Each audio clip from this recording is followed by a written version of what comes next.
L'épopée du canal de Suez, nouvel expo événement à l'Institut du monde arabe à Paris. Alors le 6 août 2015, à l'issue d'une année de travaux titanesques, l'Égypte a inauguré en grande pompe un tout nouveau canal de Suez, 37 km, doublant le canal historique, lui-même élargi par ailleurs sur 35 km. C'est ça le point de départ en fait de l'exposition?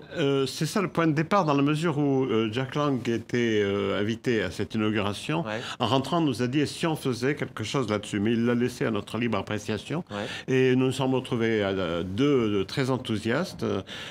Claude Mollard, qui est le commissaire général, et moi, nous avons dit tout de suite oui. Mais l'idée n'était pas spécialement de parler de ce nouveau canal qui est important. Hein. Le canal a toujours besoin d'être approfondi, élargi, parce que sinon il est concurrencé par la route du sud de l'Afrique et peut-être bientôt par la route du pôle Nord. Mais nous avons voulu parler de l'histoire. Alors 5000 ans d'histoire, 4000 ans d'histoire, à partir du premier canal, du canal des pharaons.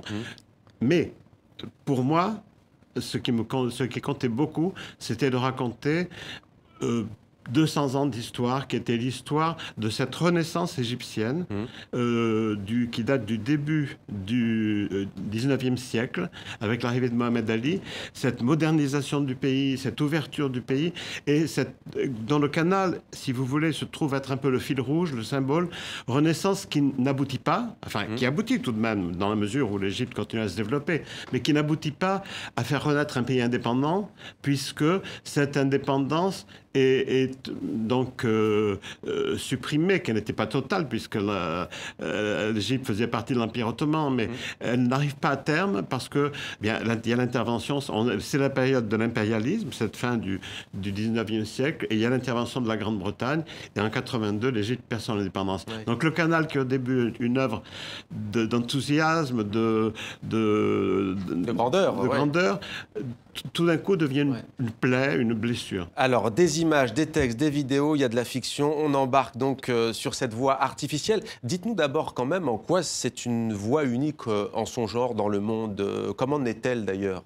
D'abord, je crois que c'est un canal de 162 km, sans écluse. Je ne pense pas qu'il en existe d'autres aussi importants. Alors, percé entre 1859 et 1869, sous la direction de Ferdinand Lesseps, creusé de main d'homme, dit-on, et dont l'idée remonte à 4000 ans, vous l'avez dit. De main d'homme au début, puisque le recours à la corvée a suscité un scandale international. Il y a eu une prise de conscience internationale et la compagnie a été obligée de recourir à la mécanisation. Ouais. Donc, la première mécanisation dans les travaux de génie civil, c'est le canal de Suez. Donc, 3 ans ou 4 ans de main-d'œuvre et le reste avec la mécanisation. Ce canal, donc, ce qu'il a d'extraordinaire, c'est qu'il unit tout un ensemble de mers, la Méditerranée, Atlantique, mer Noire, et puis tout un autre ensemble qui sont les mers du Sud, qui étaient des zones incommunicables. Et donc, tout d'un coup, ces zones se retrouvent, se unissent. C'est organisé en 4 temps, cette exposition. On est tout d'abord le jour d'inauguration, 17 novembre 1869. Comme si on y était, d'ailleurs, le public peut même choisir d'être à la tribune avec des personnalités célèbres, notamment l'impératrice Eugénie ou encore l'émir Abdelkader, l'émir algérien. On peut revivre l'événement. Peut-être une question pour vous, Morad Montazami. Ça vous évoque quoi, le canal de Suez ?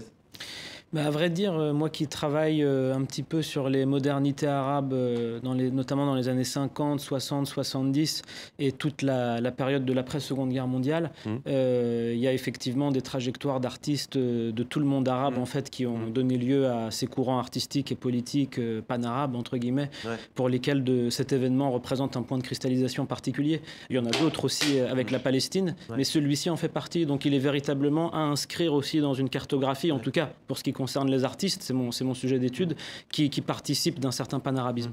Alors justement, la vie autour du canal, elle est marquée par le caractère cosmopolite de ces villes, vu la géographie que vous avez évoquée. Mais comme le dit Morad Montazami, il y a aussi les points de crispation, l'épicentre de nombreuses crises. Il y a eu beaucoup de conflits. On pense notamment au discours de Nasser et à la nationalisation de ce même canal de Suez en 1956 qui a provoqué une guerre. Dans l'exposition, le discours de Nasser n'est pas traité comme une crise, mais comme un des moments clés de l'exposition. C'est-à-dire, le premier moment clé, c'est l'inauguration décoration, très spectaculaire, avec un grand rideau rouge, enfin.